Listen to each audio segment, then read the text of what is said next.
Hey,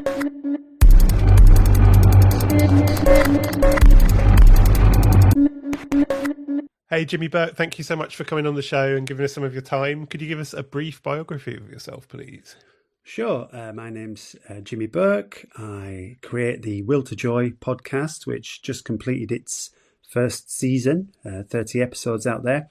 And it's about Friedrich Nietzsche's philosophy and how that's applied to real life. So focusing not just on philosophical theory, but on practical techniques for personal development.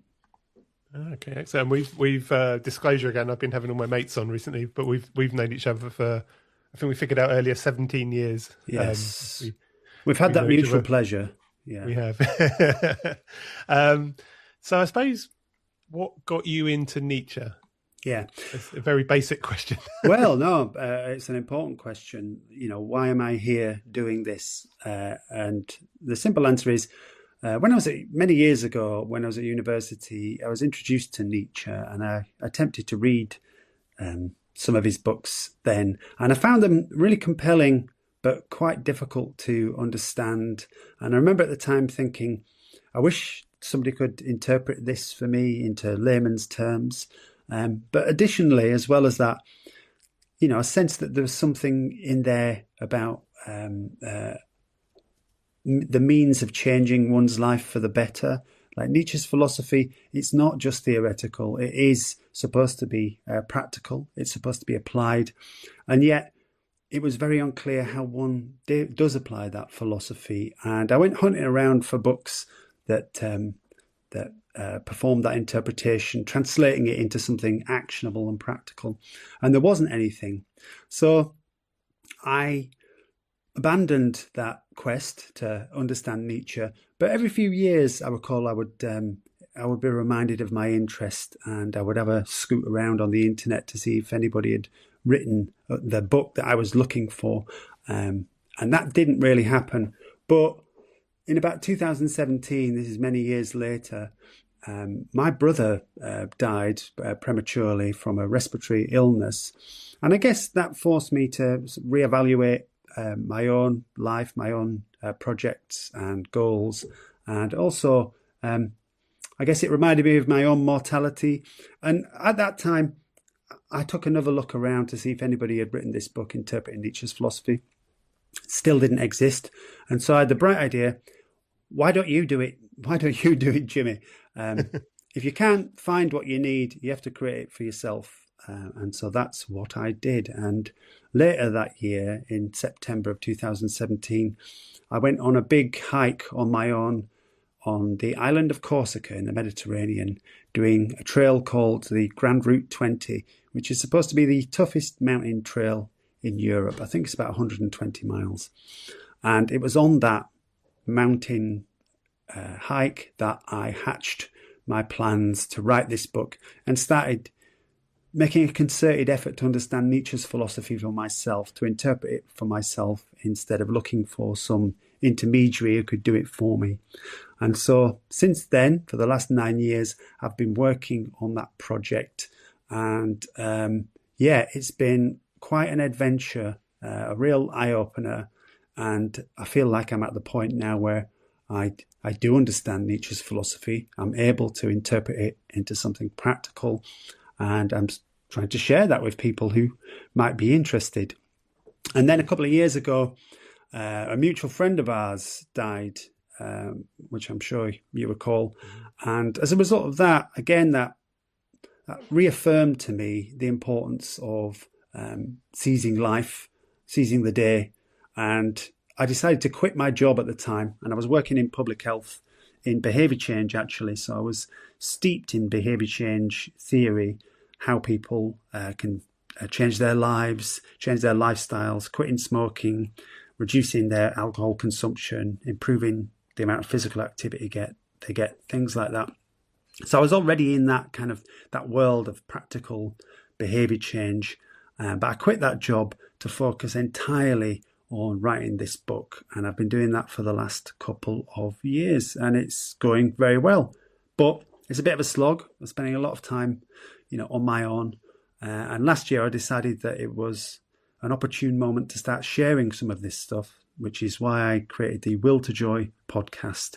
And and that brings us up to the present day. And then, of course, I was delighted to have my abstract accepted by the International Friedrich Nietzsche Society last September for their annual conference in Belfast. And so I presented some of my findings at that conference. And that was really validating for me, actually, because up to that point, I hadn't really rubbed shoulders with other experts. But having done so, I realized that, I've got something original and something of value here. So it increased my confidence.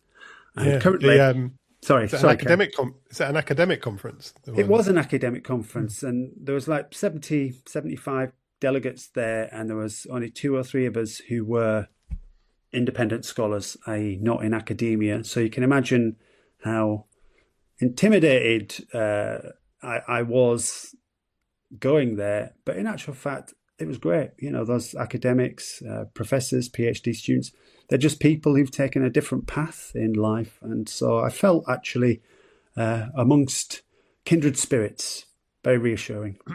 Yeah, it's I've been trying to get into a thing called the Warburg Institute recently to get I want to read some entries in Crowley's diary for a project I'm doing, and it can be a real walled garden, can't it? The academic world. It's it can be quite hard to penetrate, but it's I miss. It was so easy when I was a student to get access to these things, but now I'm not. It's annoying. So, but it is. I forgot how they speak a sort of different language as well, don't they? Often in many ways, the academics they're overly verbose at times, I find. Well, I'm probably a bit overly verbose at times. So but I'm trying to make Nietzsche's philosophy really clear for just like the person of average intelligence. Mm-hmm. The demands that the program of activities will make on you require something above average, but I at least want everybody to be able to have the opportunity to understand the opportunity here. Interestingly, the whole thing about academia is, I'm really glad I'm not in academia. I've done, my first degree, my master's, and I really don't like academic writing. I find it too hedged, too mealy-mouthed, unassertive, and so it's really not my preferred way of exploring philosophy. So, and of course, Nietzsche felt the same way as well. In fact, there's a fantastic quote from Nietzsche. Quote: "The only critique of a philosophy that is possible and that proves something, namely trying to see whether one can live in accordance with it, has never been taught at universities. All that's ever been taught is a critique of words by means of other words." Unquote. So, I mean, I think Nietzsche says it better than I ever could. And there's something really liberating about being outside the academy and still working on these topics. And of course, Nietzsche himself, he left the academy after being a professor for 7, 8, 9 years. And that's when he was at his most productive, when he was an independent philosopher wandering across Europe, staying in guest houses and going for big hikes in the mountains. Very romantic. So obviously, one of the things that joins us interest-wise was our interest in the occult as well. And obviously, Nietzsche's a character that kind of floats in and out of the occult quite a lot. I've been researching the Order of Nine Angles. They mention him a lot. Crowley mentions him a lot. Even Kenneth Grant mentions him.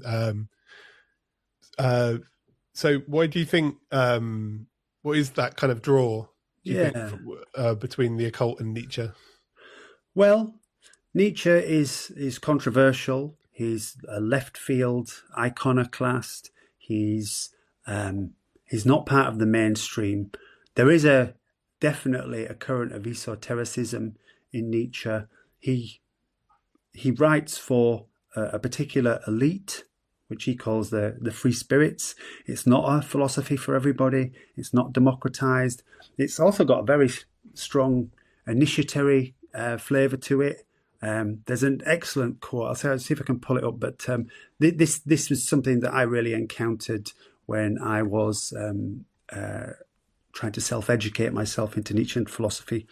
So the philosopher asks, quote, whether behind each of his caves there does not and must not lie another, deeper cave, a stranger, more comprehensive world beyond the surface, an abyss behind every ground, beneath every foundation, unquote. That's from Beyond Good and Evil. And what he means by that is like, you think you get to a truth, a fact, a conclusion, and then with further work, with further analysis, you realize that in actual fact that's illusory, and you can go deeper, and you can always go deeper.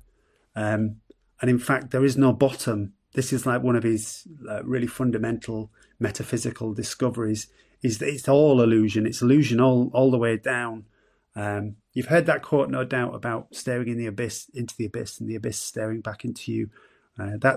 He's alluding to that in one sense in that particular quote. But what I find is really intoxicating about Nietzsche's philosophy is that in a universe that's been completely disenchanted by science and secular humanism, he really manages to re-enchant existence, re-enchant the universe, and re-enchant like one's own self as well, one's own psyche.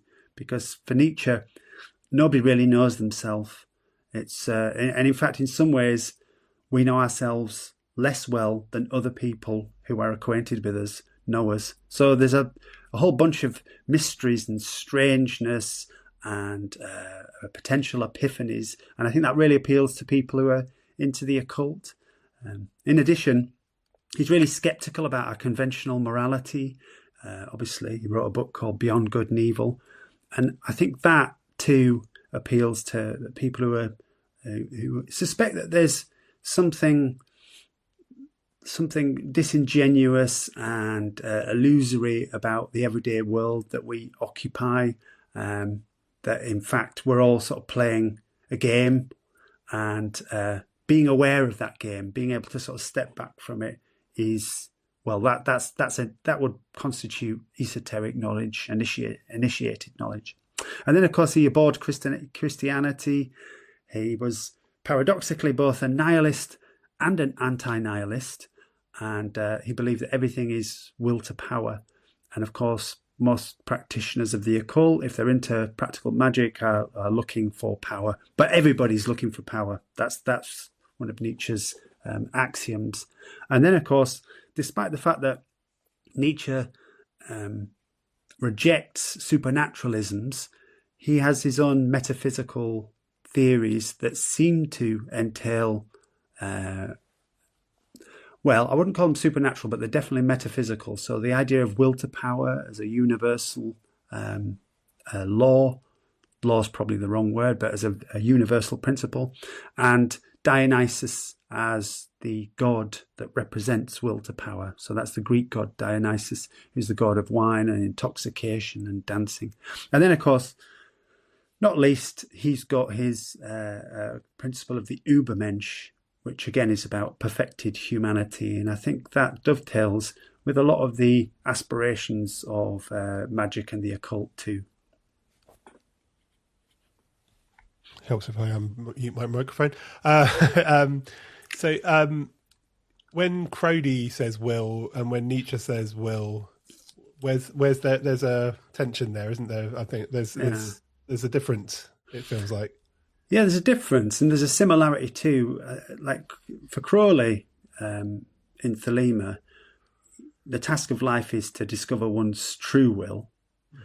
For Nietzsche, everything is will, and the task is to love one's own fate. So for Nietzsche, there's no free will. We don't have free will. We are will. Everything is will, and humans are just a particular expression of a universal will. And that will is inevitable. It's deterministic. So you don't have a will. You just are will. And whatever happens has to happen. So for Nietzsche, the task is to love whatever happens, is to love life.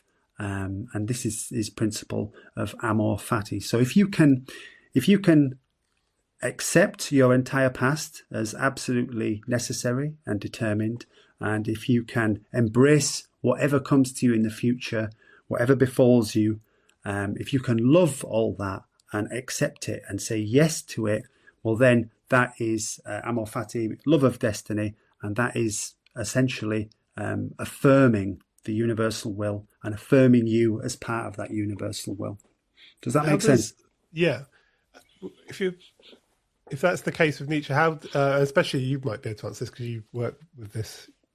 So if, say, someone's an addict of something, how does that kind of fit in with Nietzsche's will, if that makes sense? So someone's, like that nagging sensation you get well, you shouldn't, don't have to be an addict, but you know you shouldn't do something, but you do, kind of thing. Does that fit into what you're saying? Yeah.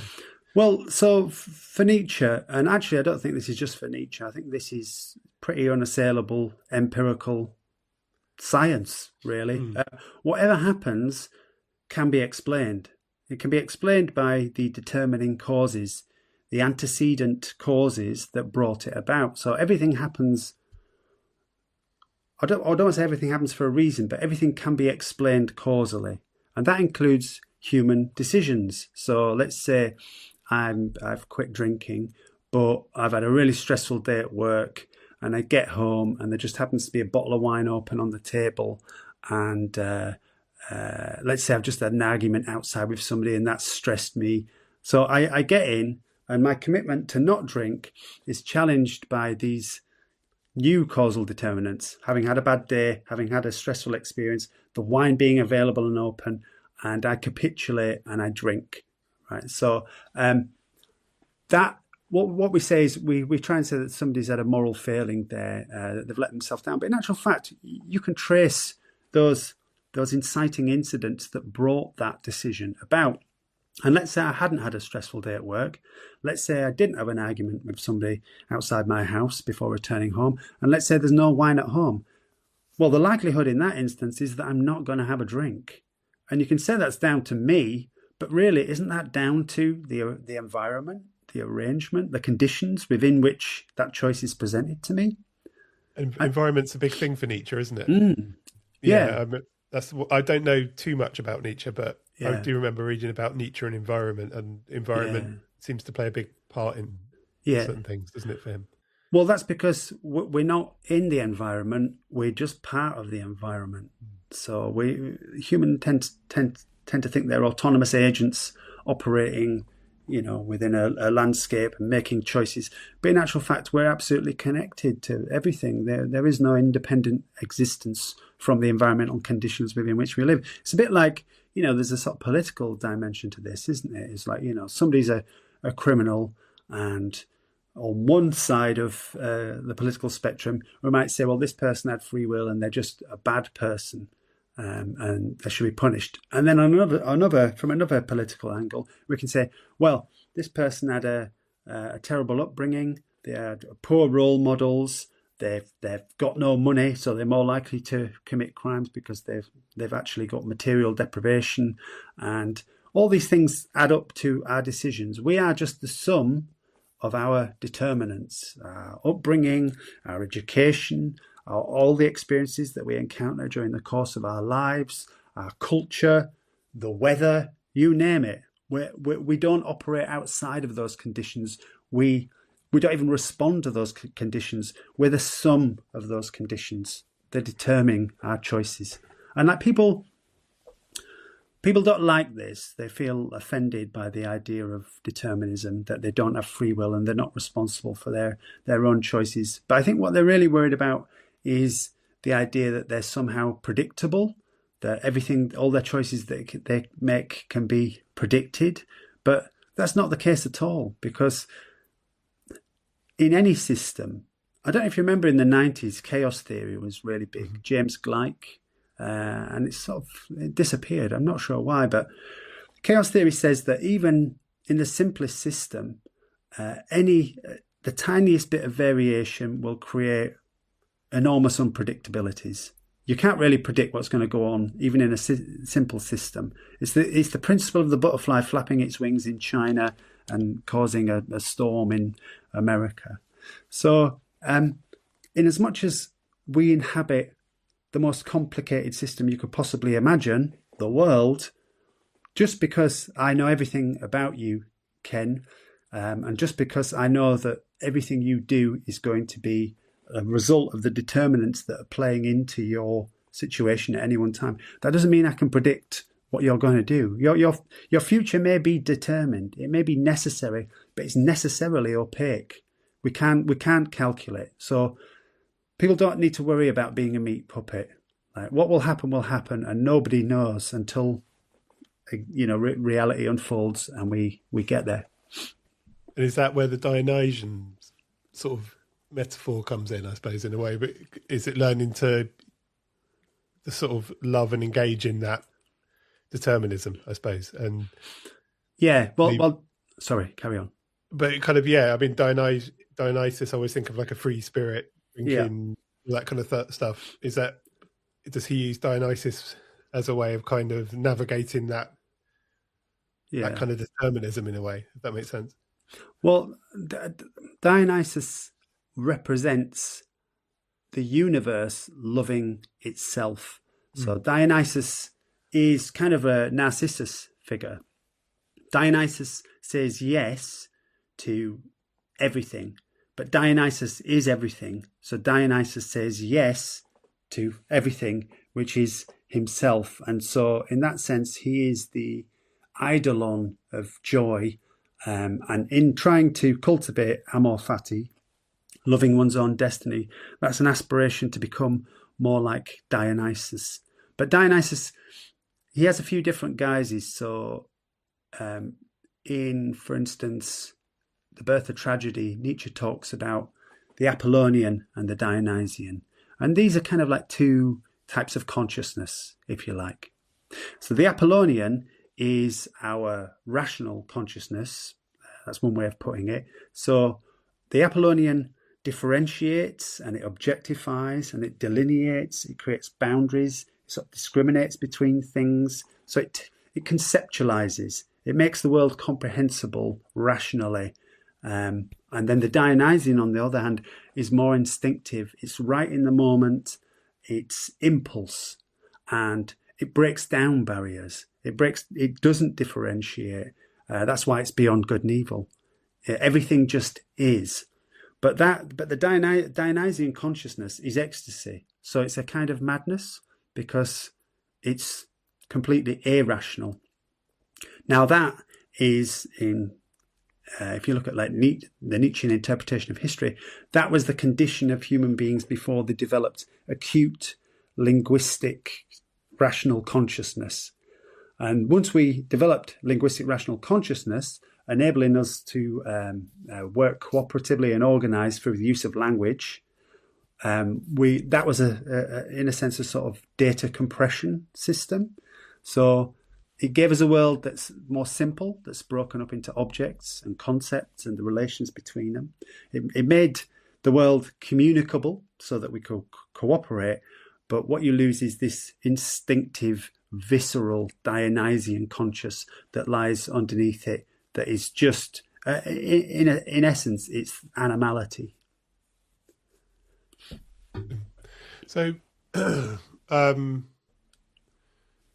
would you say, I mean, when I read people like Bataille and Baudrillard and people like that, I often get the impression that they feel like occultists almost a lot of the time. Like, would you say Nietzsche, in a way, could be seen that same way?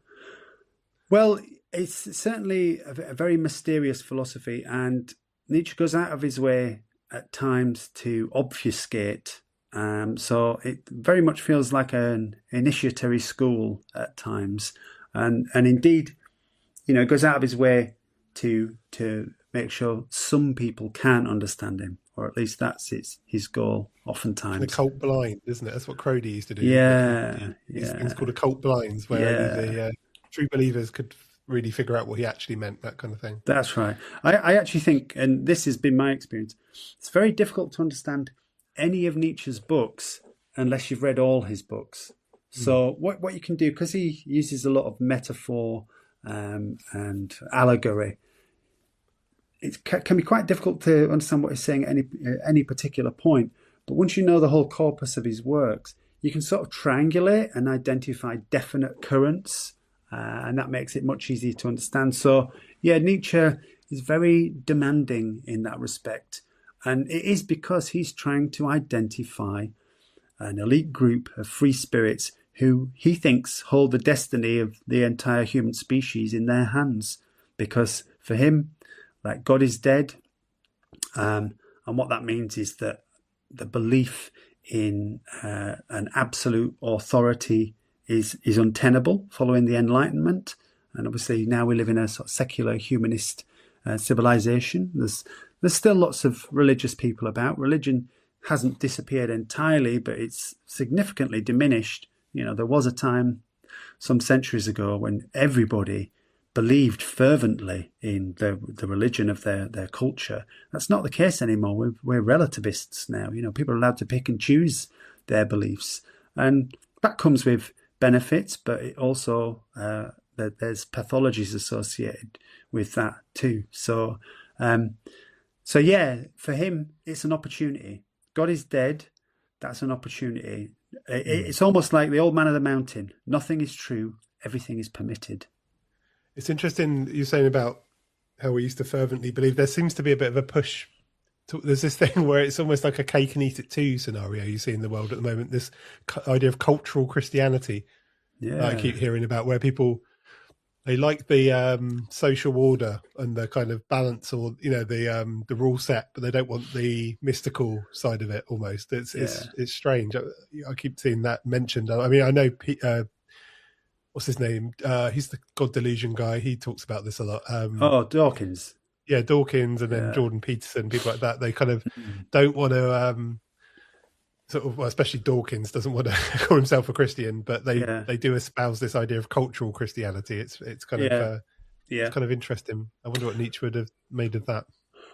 Well, I think in some respects Nietzsche would have had some sympathy with that. I mean, when we're talking about like modern Christianity, we're talking about a cultural identity. It doesn't seem to be a religious doctrine quite so much. And you can see, in America at the moment that the kind of Christianity that's rising over there seems to be completely detached from Christian morality. As we've come to understand it, the compassion and the mercy and the pity and the looking after the meek, and that seems to have been set aside for this kind of cultural Christianity. So it's something. I think it's something a bit more imperial. And for Nietzsche, there is something really valuable about our culture, Western culture, and for him, it derives from two particular currents.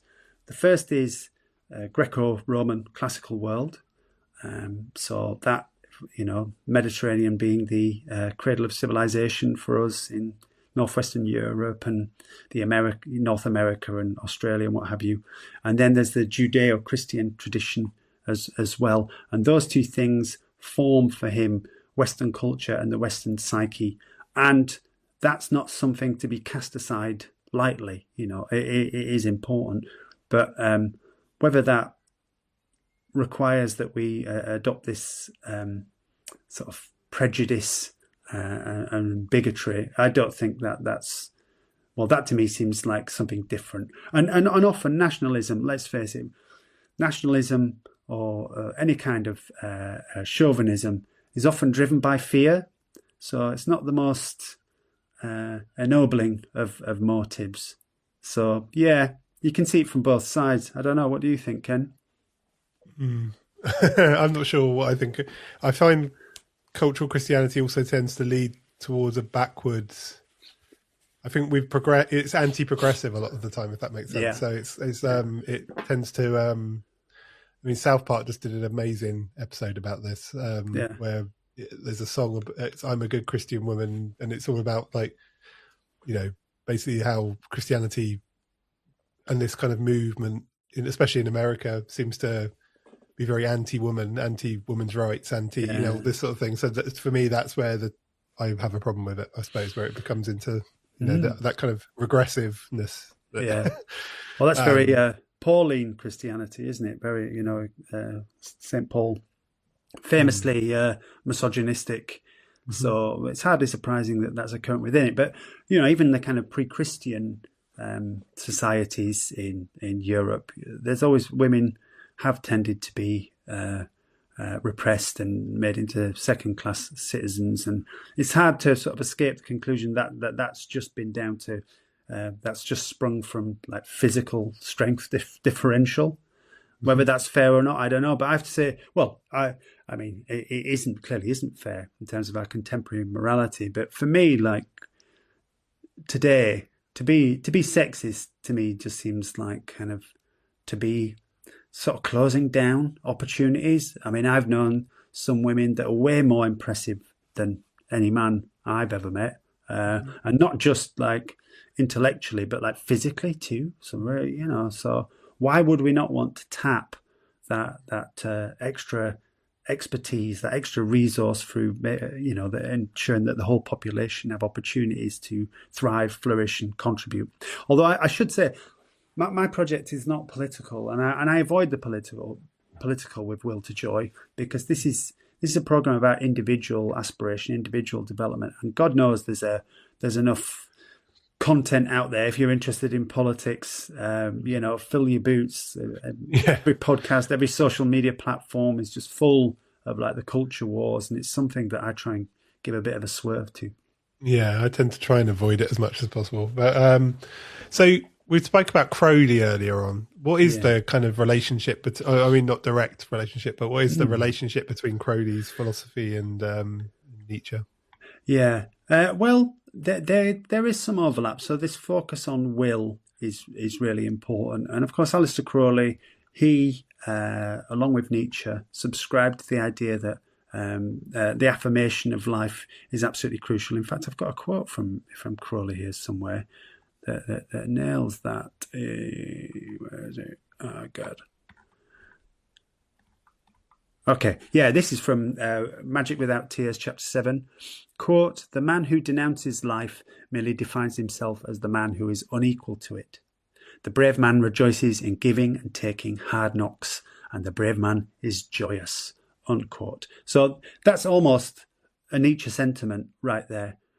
So Nietzsche thinks that we're a little bit too enamored of comfort and safety and pleasure, and what we miss is that suffering is actually part of fulfillment. So you know this, we all know this, like getting everything you want rarely leads to fulfillment. If you're a millionaire and say you win £1 million on the lottery and you buy a house with a pool and you lie by the pool and you drink pina coladas all day and you don't do any work and you have gourmet meals prepared especially for you by a chef, like that's going to be lovely probably for about a fortnight, and then all of a sudden you're going to have this creeping sense that it's not enough, that there's something's missing, something more, and so you'll want more. And this is part of the psychology of Nietzsche, is there can be no satiation. This is just a fact of human psychology. You're always going to want more, and it's the wanting more and getting more that creates a sense of satisfaction. So we're all hedonically unsettled, and we all need goals to pursue. And to have a goal means to suffer, because to want something is to acknowledge that you don't have it.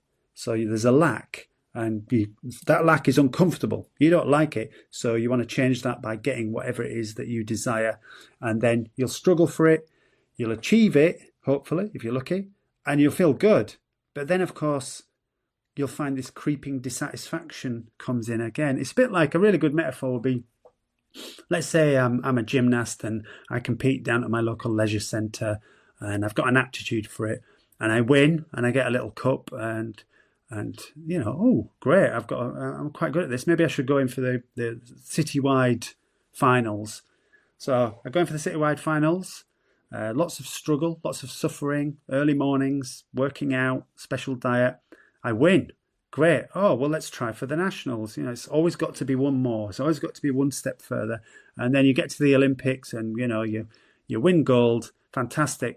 Where do you go from there? Well, you help other people train to do that, because you always need bigger, wider, stronger, more. So that's just a fact of human psychology. And you can see how that would actually be naturally selected. Like, which animal is more likely to survive and propagate itself? The animal that's satisfied with just enough, or the one that always wants more territory, more resources, more opportunities for mates, etc. I think we're both a bit snotty today, Ken. Must be the time of year.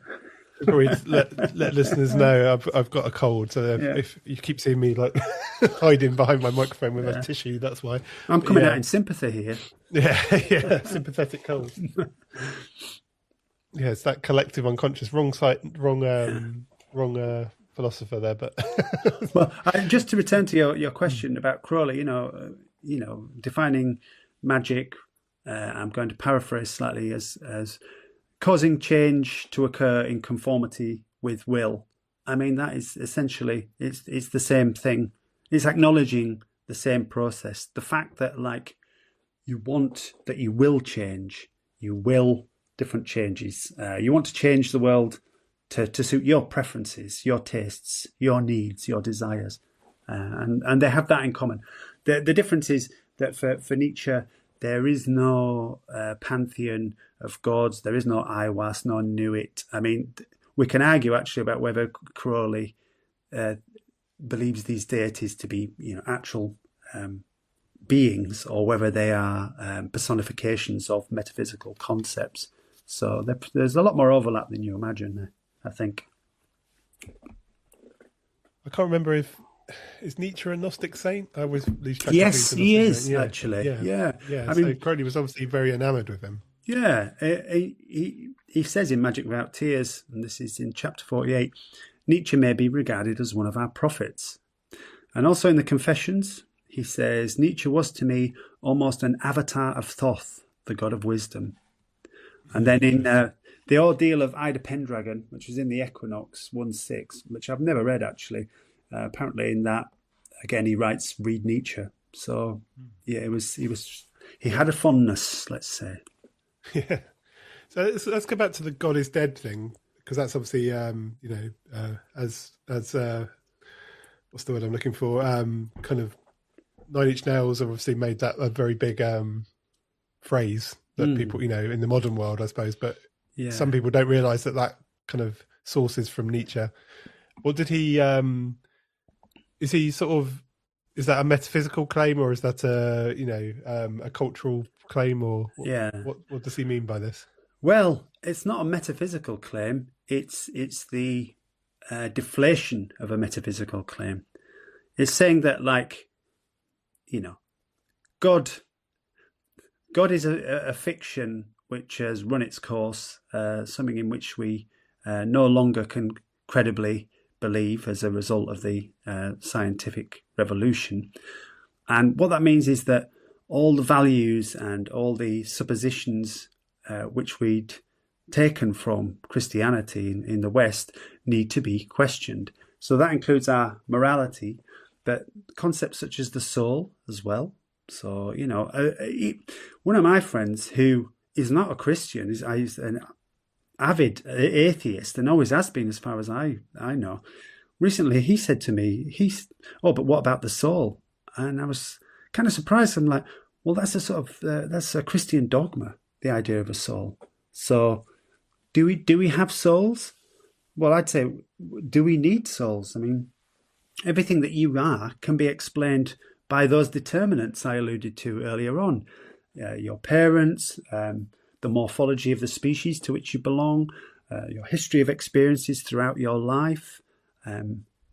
All that can explain you. So the soul concept actually doesn't explain anything. It's a completely redundant concept, because once I take away, like, all my physiology, my anatomy, the kind of my genetic factors, once I take away all the experiences that I have in my environment during the course of my lifetime, once I take away the properties of the matter of which I'm composed, there's nothing left. And if that's the soul, well, it's an object with no properties. And an object with no properties is nothing. It isn't anything. So you can get rid of soul, you can get rid of free will, because again, free will is entailed within our Christian morality. It makes us personally responsible for all our decisions, all the decisions that we made in the past, all the decisions that we make in the future. They're not determined by the environment. Christianity says you have free will bestowed on you as a superpower, and it would have to be a superpower, because for you to act outside of the network of determinants within which you are situated is a miracle. So all this stuff gets swept away. Another one, equality, human equality. I mean, it's quite obvious that there's no such thing as human equality in real terms. Everybody's different. Everybody has different talents, different aptitudes. We all look different. So equality is just a legal and political construct. But you will find that people actually believe in equality as a genuine metaphysical principle, that we're all absolutely equal. And I think that harks back to this belief in the metaphysical soul as well. So you see, there's a whole bunch of stuff that starts to crumble once you get rid of God and Christian religiosity. And yet what's happened is God has been dispensed with, but the entire dogmatic framework that underpins Christian religion is still maintained in democratic secular humanism. That's interesting. So is Nietzsche a nihilist or an anti-nihilist? This is something that... Yeah. He's both of those things, confusingly. So he's a nihilist. He calls himself a complete nihilist. So what does he mean by that? So he realized that with the death of God, all those presuppositions need to be challenged, and in actual fact, they have no basis. So what that means is, we exist in a nihilistic universe. There are no inherent values. There's no absolute idea of good or evil. There's nobody's in charge around here, There's no ultimate authority for anything. So that's to realize nihilism. But for Nietzsche, you have to go through complete nihilism to get out the other side and become a pessimist of strength, as he calls it. So that's somebody who realizes that there are no given values. You have to create them for yourself. So that's the anti-nihilism. You accept nihilism as a stage in order to go forward into creating your own values and your own meaningful life. And this is a bit like, this reminds me of something magical. The formula of EIO, so Isis, Apophis, Osiris. So you start out with the assurance, Isis, that everything's taken care of. Somebody's in charge. This is right. This is wrong. This is the way the world should be, and everything makes sense to us because God created the world for us. Therefore, how we perceive the world is how the world really is. And then you go through the dark night of the soul, Apophis, when all that falls away and you realize that you're essentially at sea and unmoored. There is no inherent meaning. And then you come out to the bright dawn of Osiris, where you realize that it's on you to create your own values, and you do so. So that is one of the journeys that Nietzsche goes on and encourages his free spirits to go on to. So he talks about morality as a lie. Yeah. What does he mean by that? Okay, well, can I put a challenge to you? I've got two challenges for you. But let's say, so let me put a challenge to you. I'll give you £1 if you can perform a completely selfless act. I mean, think about it. So what a selfless act, like, say, giving £5 to some guy begging outside the co-op, right? Okay. Mm-hmm. So when you give that person the £5, well done, laudable. Who are you doing it for, really? Are you doing it for them? Yes, you may be, but you're also and principally doing it for yourself, aren't you? Because, one, let's say you feel guilty, and so to assuage your own guilt, to make yourself feel better, you give them £5. Or you do it because you've been taught that it's the right thing to do, and you've got your parents' voices inside your head. So you give them the £5 and it makes you feel good, right? A little shot of dopamine in there because you know you're doing the right thing. Or perhaps you do it just because you're in a good mood and you've won some money And again, you're sort of that act of generosity, you're sort of sharing your good feeling with somebody else. So it's still laudable, it's still generous, it still benefits the other person, but it has to benefit you. How is it even possible to be motivated to perform any action unless you want to? I mean, that's to define what motivation is. You have to want to do something. And if you want to do something, well, that means you're getting something out of it. It means there's state A here where you want something, and the state B there where you get it, whatever that might be, the satisfaction of any particular action. So even when somebody holds a gun to your head and forces you to do something, you obey them because you prefer one set of circumstances to another, which is getting shot or managing to stay alive. So this, to me, there's nothing complicated about this. This is just a simple, irrefutable fact of human psychology, right? And yet we maintain this myth of absolute selflessness, that people do things just for others and not for themselves. And so in that sense, for Nietzsche, it's just a lie. We're just lying.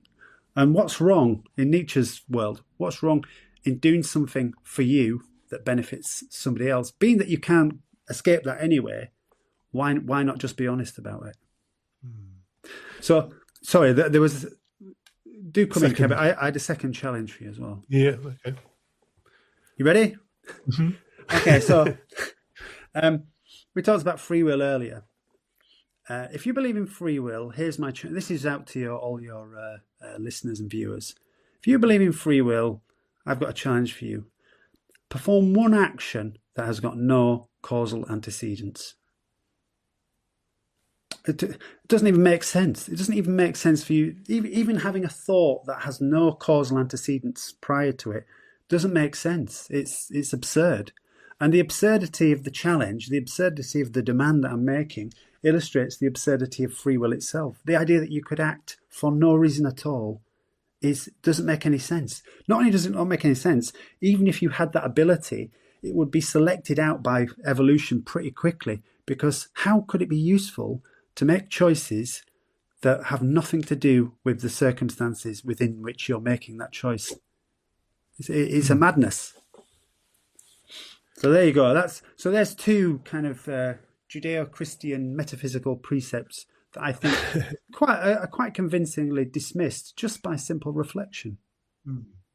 I've often wondered, what would Nietzsche think of Jung? They seem at odds at times, don't they? Yeah, well, I'm no expert in Jung, but I think that there is a lot of sympathy between the two. Jung wrote a whole book, by the way, about Thus Spoke Zarathustra. So Jung was as Freud was. In fact, just about every notable figure from psychology and philosophy in the last 150 years lights their flame from Nietzsche to one extent or another. Now Jung, I think probably the idea of archetypes for Nietzsche, I think he would like that, actually, because Nietzsche is the philosophy of art, and not just art in terms of going to galleries and looking at paintings, but the idea that we need to make meaning in the world in an artistic way. So that's what culture is for him. It's translating the imperatives of life into something beautiful and intelligible. And so he's a big fan of symbols that represent profound truths. So in that sense, I think Nietzsche would dig Jung, and I know Jung dug Nietzsche because he wrote about him. I don't know. You're probably more informed than me, Ken, about Jung. Not with Jung. No, I'm not. I'm a Jung noob. I'm more into my postmodernists, as you know. But you're not Jung. No, not anymore. Not anymore. No, I wish I was still. One question. This is a complete aside. Yeah. But why do Americans pronounce Nietzsche wrong? I don't know. It drives me mad. They call him Nietzsche, don't they? Nietzsche. Yeah. Nietzsche. Yeah. My girlfriend's got A-level German, and she says it's Nietzsche. Nietzsche, Yeah. the teacher, Nietzsche, the preacher. That's the best way to remember it. But yeah, forget Nietzsche. But it is an odd word for an English speaker, isn't it? You know, how many names have got like a T and a Z in? Yeah, crazy. It's a strange one. So I mean, talking about Jung, and the reason I kind of thought about him was this idea of unified self, and Nietzsche rejects this, doesn't he? And obviously that becomes problematic with the occult side of things, doesn't it, as well? There's this idea of true will, higher self, all this kind of stuff. So, like, how does that kind of idea fit in with the occultists? If the occultists are fans of Nietzsche, how do they square that circle kind of thing, or circle? Yeah, so Nietzsche, a bit like the Buddhists, he believes that the self is illusory, but it is the way we experience the world. For Nietzsche, as I've said, well, actually, he writes, and I shall paraphrase, one doesn't have a self, one creates a self. So what he means by that is, you know, when I spoke earlier about being the sum of all your determinants, all the factors that play into who you are right now, you are just the sum of those determinants. And he calls that a bound spirit. Now, for him, a free spirit is somebody who realizes this and is able to almost like step back from themselves and like say, oh yeah, these are my determinants. They have dictated what I am, but they don't necessarily determine what I'm going to be. So there's this whole thing about like the self-reflection of like consciousness, but an act of concerted taking responsibility for oneself, and that means, well, to illustrate it, I used to work in drug treatment services, and I used to work with a lot of like young people who had drug problems, and also young people who had parents who had quite serious drug problems. And I remember some of those kids, most of those kids, they got drug problems because their parents got drug problems. It was almost like a learned behavior. So if you had a child with two parents that were users, the chances are that child's going to become one as well. It's almost predetermined by the examples that they're being set and the environment that they're being brought up in. But just occasionally, you get this wild card where the child would, as a response to their situation, become absolutely abstinent. So they wouldn't take drugs, they wouldn't drink alcohol, almost like a reaction to their parents' situation. But that was interesting because it was like, it just seemed so inevitable that, I mean, we all become our parents in a sense. That's where we get our ideas of what it is to be an adult from. But for them, it kind of went the other way, almost went left field, and they reacted against that model. And they were always quite intriguing because, again, that's absolutely determined. Everything's determined. But for them, the determining causes had flipped them the other way instead of down the sort of usual path. I always found that quite mysterious. So there's something about being able to step back from yourself and dedicate yourself to a path that doesn't seem obvious from your life's history. So that's kind of, yeah. I'll just say that for now. So I think where I have encountered Nietzsche is usually through, like I say, I'm interested more in postmodernism, as it were, when it comes to philosophy, and Baudrillard especially.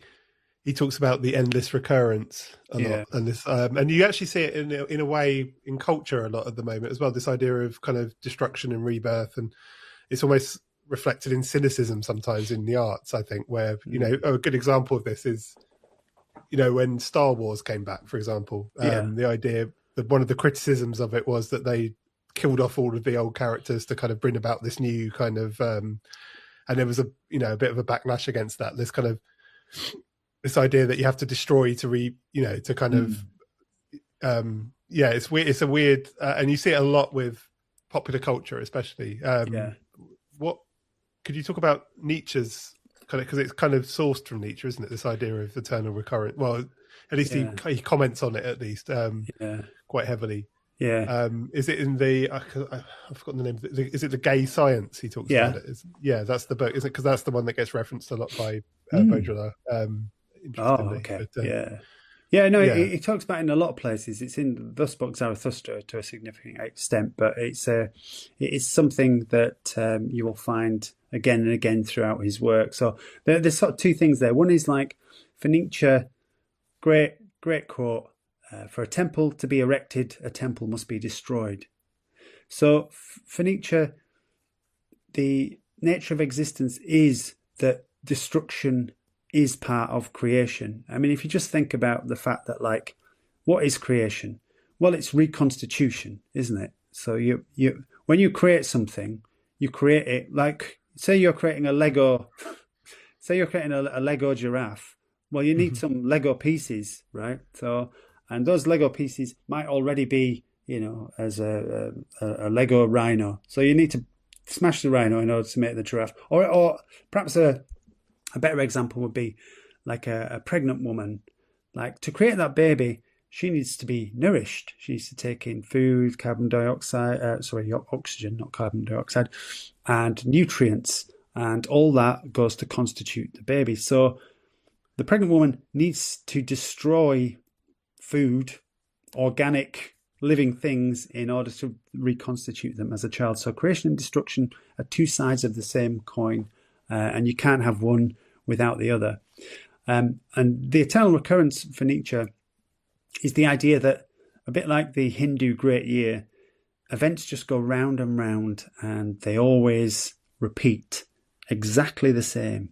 So that would mean that you and I, Ken, have sat in on this exact conversation, this exact podcast, an infinite number of times. And there's quite a lot of debate with Nietzsche as to whether the eternal recurrence is a genuine cosmic principle or a kind of thought experiment and a test. Because if you imagine that you're trying to affirm your life, the way to affirm it completely is to be able to say, yes, if I had to live my life all over again, I wouldn't change anything at all. I would keep it exactly as it is, good and bad, misery, joy, you name it, all back in exactly the same series and sequence. And if you can affirm that, if you can say yes to your life like that, well, then that's the greatest possible achievement, because in affirming yourself, you're affirming everything. In as much as, like, we're enmeshed within the fabric of our environment and the universe, like, to say yes to any one thing is to say yes to the entire universe. And so that, for him, is the apotheosis. That's almost Nietzschean enlightenment, to be able to say, yes, I want this again and again and again and again and again forever. And it reminds me of in Leonidas in 300, where he says, what we do now will echo through eternity. That's kind of the same sentiment. It's like, I say yes to this right now, exactly as it is. And if you can, and it's not just saying it, it's feeling it. If you can do that, you've pulled off the, you're approaching the Übermensch, I would say, and you're definitely some kind of Nietzschean mystic. Okay, that's interesting. I guess the way I'd read about it was more on that kind of surface level, I suppose, on the, this circular thing. But yeah, it's interesting. Well, it does.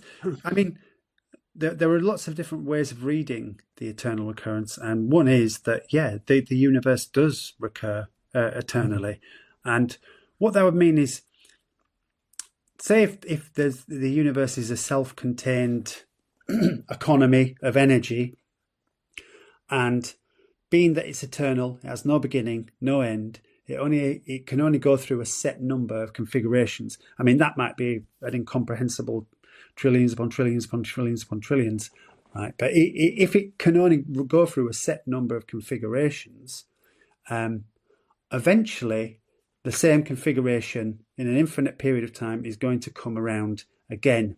And when it does, because of determinism, because every effect follows every cause necessarily, it would actually have to run through the exact same cycle every single time.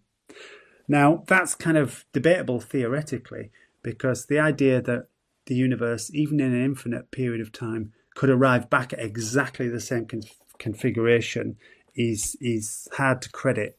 So jury's out on that one. But all I will say is that like infinity is a very long period of time. Yeah. So what Nietzsche talks about slave morality. What does he mean by that? So we've all got slave psychology, Ken, you and I included. And that is because essentially we are beholden to the herd entity, which is the society in which we live, and its prerogatives, its imperatives. And for Nietzsche, slave psychology came about because we human beings used to live as wild animals. You know, you go back 100,000 years and more, and human beings tended to live in little extended family groups of 20 to 30 individuals. And everybody was related to each other within those kin groups to one extent or another. So blood relations. And so, you know, based on evolutionary imperatives, we all had shared interests. Like I would share my food with you, my brother, because we had shared genes. That's just the way that evolution works. You know, we look after our children, we look after our kin. But with the advent of civilization, lots of different human kin groups, clans, were brought together forcibly. So this is like, we're talking about imperial history here. We're talking about one tribe dominating another one, enslaving them, bringing them together. And so what you've got is like all these different wild humans being pushed together. Imagine them being pushed together in like a single community. Now, they've got a natural antipathy towards each other because all animals tend to, if they meet their others of their own species, because they're direct competition for the same resources, right? Who's got exactly the same resource needs as you, other human beings? And if they're not related to you, well, generally you're going to be hostile towards them. So brought together into this super community, the only way the dominant kin group, the dominant tribe, the masters, the nobility as they became, could maintain order was through like terrible punishments and making examples of people. And so this whole community, apart from the masters, were effectively repressed, were forced to repress their own like instincts, their sexual drives, their aggressive impulses, and had to conform. And Nietzsche calls this the internalization of man, because let's say you're not allowed to express your aggression, your hostility, your sex drives, you're being strictly policed. Instead of like just acting out how you feel, all of a sudden you have to keep it locked inside your head. So this is the internalization of man, because instead of like expressing my aggression like any animal would do, and like the animal human would do, I have to keep it locked inside my head and keep a straight face and not let anyone know that I'm feeling aggression. So the aggression goes on in here, inside my head. And it's that enforced social compliance that turns a human animal into a slave with slave psychology. And because over time, imagine over generations, thousands and thousands of years, the fact that I have instincts, impulses in here, which I'm not allowed to express openly because they're socially unacceptable, well, ultimately I'm taught to feel bad about that, to feel guilty. I'm full of sin because there's things I want to do that I don't do because I'm not allowed to, but I want to do anyway. And all of a sudden we have what Nietzsche calls our bad conscience, feeling bad about ourselves, feeling divided against ourselves, feeling that like we've got impulses that are evil or wrong or antisocial. And so essentially we become ascetic, self-lacerating, blaming ourselves, feeling guilty, and that the greatest burden of all, shame. And I mean, I like to put it this way. What could be more perverse than torturing an innocent animal? Training an innocent animal to torture itself. And that, for Nietzsche, that's slave psychology and slave morality right there. And we're all subject to that. Yeah, it's I often wonder with I don't know if Baudrillard talks about Baudrillard to say, well, brain's not working properly. Talks about this idea of there being so much information in the world that it becomes meaningless. And I often wonder if humans adapt it. At the moment, information's everything, isn't it? Like everything, everywhere we look, it's information, and it's coming at us faster and faster and faster than ever before, and it's overwhelming for some people. And I think that kind of overwhelming nature of it maybe sends people back to older ways a little bit. And one of them that I keep seeing coming up at the moment is Stoicism. And this idea of people going back, like seeing Stoicism, this idea of almost going back to nature as a sort of form of tranquility, like it's going to somehow take them, I often wonder, I know Nietzsche has commented on Stoicism in the past, and I don't think he's particularly a fan of it, is he? Not especially. No. I mean, it's got a lot to be said for its Stoicism, in as much as, okay, there's things that you can't control, and you should just kind of like accept that those things are outside your. That's a bit like the Serenity Prayer, isn't it? The Serenity Prayer is like, God, give me the strength to make the changes I need to, and accept the things that I can't. What have you. So. Yeah, I mean, there is a lot of information in the world. You're absolutely right about that. But most of it's fucking useless, isn't it? It's kind of that's what, but like Baudrillard's the whole thing, isn't it? Is that it's meaningless. It becomes bunch of trivia. I mean, for me, the question is like, do these things enrich life or not? The problem with Stoicism is that it's a sort of resigned philosophy. It just says. Kind of put up and shut up, or I mean, it's got an aspect of like ascetic strength to it that I think is really admirable. It's like bear suffering, bear pain, like don't run away from it, and that is, I think that's laudable. But Nietzsche offers something like more life affirming than that. It's not just about getting by; it's about the active pursuit of joy, and in particular what he calls life ascending. And life ascending for him is our natural orientation towards the pre-moral good. So not a moral good, like, compassion and kindness and mercy and sharing and all, all that stuff might be great. But the pre-moral good is that which we're attracted to, both in sexual partners and that we want for ourselves. So that's health, fitness, strength, self-affirmation, pride, joy, happiness, vitality, all that stuff.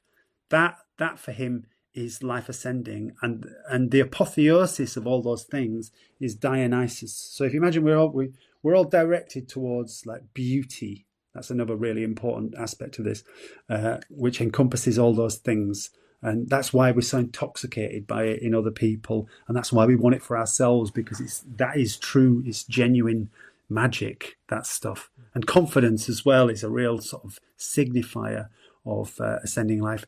So we're all orientated towards this stuff, but at the same time we're conflicted because of that slave psychology that tells us it's kind of superficial and it's wrong, and we shouldn't judge people by their appearances, and strength is threatening, power is demonized, literally demonized in our culture, and yet we all need power, and we all pursue it and express it all the time.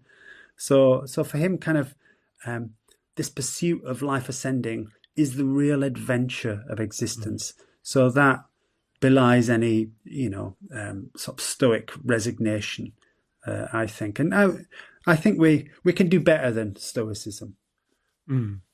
I suppose maybe I misinterpreted Stoicism a little bit. I think I said Stoicism was kind of giving into nature, but it's also kind of like imposing the humanity on nature, isn't it? And which I think Nietzsche said. It's one of the only few things I think he was kind of against that, because he saw nature as a chaotic kind of force rather than a.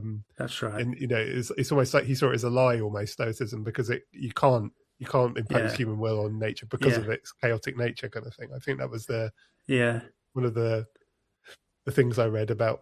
I don't know. Again, it's like I've only really read Nietzsche via other Yeah, sources, so maybe you're they not wrong. misinterpreted it. You're not wrong. There is a quote where he talks about like Stoics trying to live in accordance with nature, but he's like, what, like you're not already in nature? You know, the idea that you're sort of somehow separate from nature and can choose to live in accord with it. You do. You always do. Whatever you, for Nietzsche, you know, driving cars, anal sex, kind of farting around on your smartphone. That's just as much nature as is the woods and the mountains and, you know, kind of wild animals and all that kind of stuff. It's all nature. We can't escape from that. I mean, it's not as, I would say it's not as impressive or as beautiful as like all those natural wonders. But yeah, we're already living in accord with nature. Stoicism, you have to remember, emerged during the time of the Roman Empire amongst the aristocracy because life was uncertain in terms of you'd have really capricious emperors who would just have people executed, not for no reason, but arbitrarily. So it was kind of an unsafe environment, a very unpredictable environment. And it was an attempt to reconcile oneself to the unpredictability of life in imperial Rome.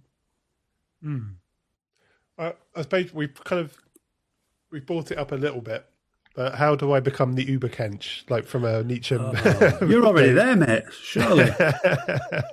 So from what does, I guess, I mean, obviously we'll talk a bit about your project coming up and everything, your book, which I believe's got a personal development angle on it, hasn't it? The book. It's more than an angle. It's absolutely suffused with it. Yeah. So what does that look like from, you know, the Nietzschean point of view? So what is the Übermensch? Now, this is a question that occurs whenever you get into Nietzsche. This is like one of the questions that you're really keenest to understand, you know, this idea of a superhuman. And Nietzsche never states it explicitly, and lots of the commentators in the secondary literature, including academic literature, don't really have a consensus for it either. I do, actually. Let me just have a little drink. So the Übermensch is kind of, well, imagine a universe such as ours where the belief in God has become untenable. So we've lost our sense of the highest good, and we now inhabit a meaningless universe, a nihilistic universe. For a species like ours, an intelligent, rational, self-aware species, what is the only logical goal for our species? Well, it's its own enhancement. It's its own perfection. If there's no kind of transcendental goods such as those offered to us by religion, well, then it has to be a sort of transcendence of this world. And so what that means is like consciously improving our own species and aspiring to the perfection of humanity. So that's one interpretation of the Übermensch. It's the vanishing point. It's the apotheosis of human perfection at some indeterminate point in the future. And of course, as we know, with perfection, you never achieve perfection. You can only ever strive towards it. And so the Übermensch is an inspiration, as it were, for that adventure, that journey, that quest for humanity. But other than that, like the Übermensch is also, it represents a stage in humanity where human beings, as a species, have reached the point where they can determine their own values. So being that they've lost those values of the given organized religions, they can actually come up with their own values. And for Nietzsche, those values are always going to converge on life ascending, if they're healthy values, that is. So that's health, strength, beauty, pride, joy, all that good stuff, all of which converges on the grove of Dionysus, because he's the personification of that life ascending. But for an everyday person, what would be achieving the Übermensch? Well, you can't achieve the Übermensch, but if you got to the point where you could affirm your life, you could embrace Amor, fati, and you were able to create your own values in line with those values that I've just enumerated, that would be an intermediate goal, should we say, towards the Übermensch.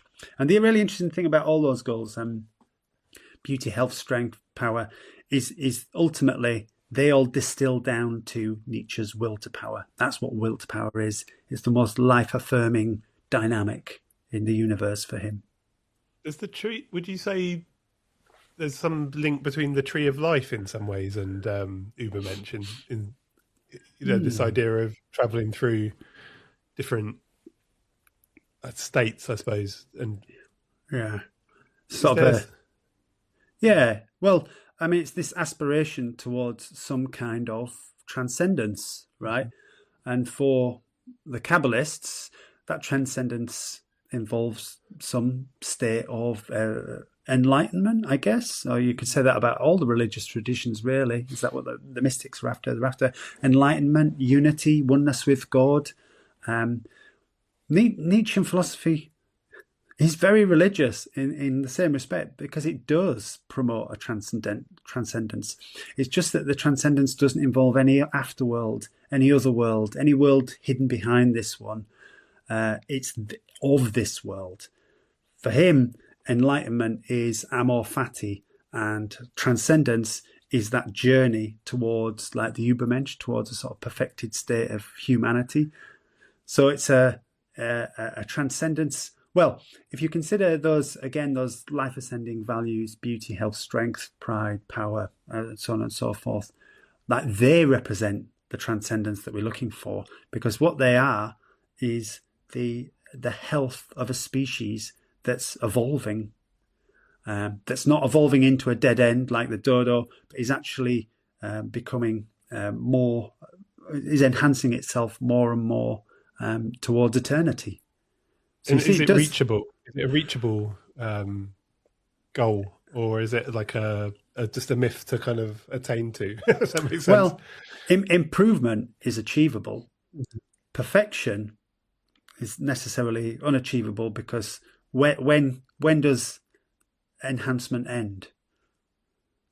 So you see, I think this is really crucial because, like, as human beings, we have an idea of happiness as like a place that you get to, as like a destination, as like, somewhere where you arrive and then you put your feet up and, you pour yourself a drink and, oh, I'm here now. The gold-plated retirement thing.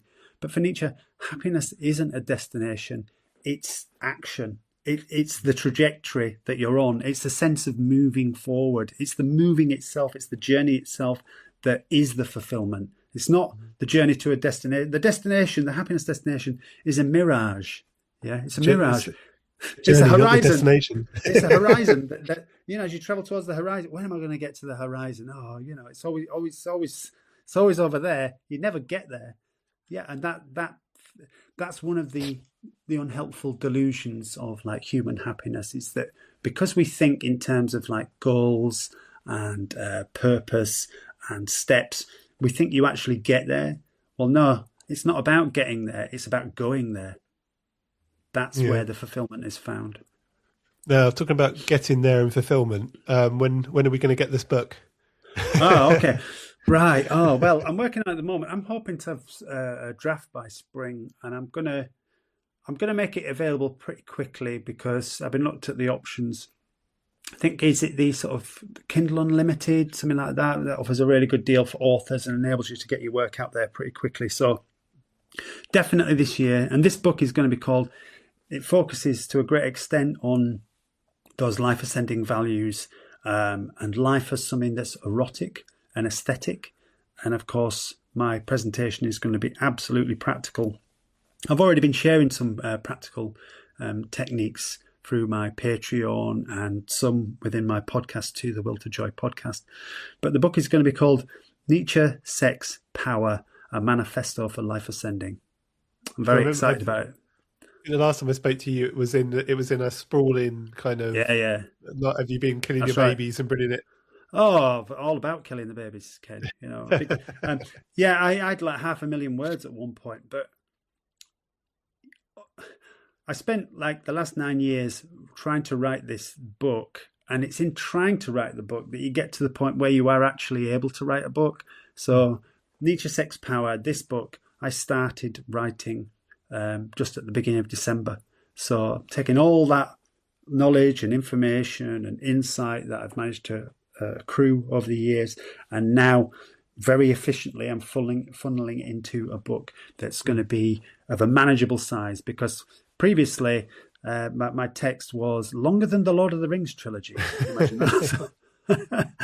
I always remember when I was doing my master's dissertation, you have two moments of horror. You have the horror of, oh my God, I've got to write so much.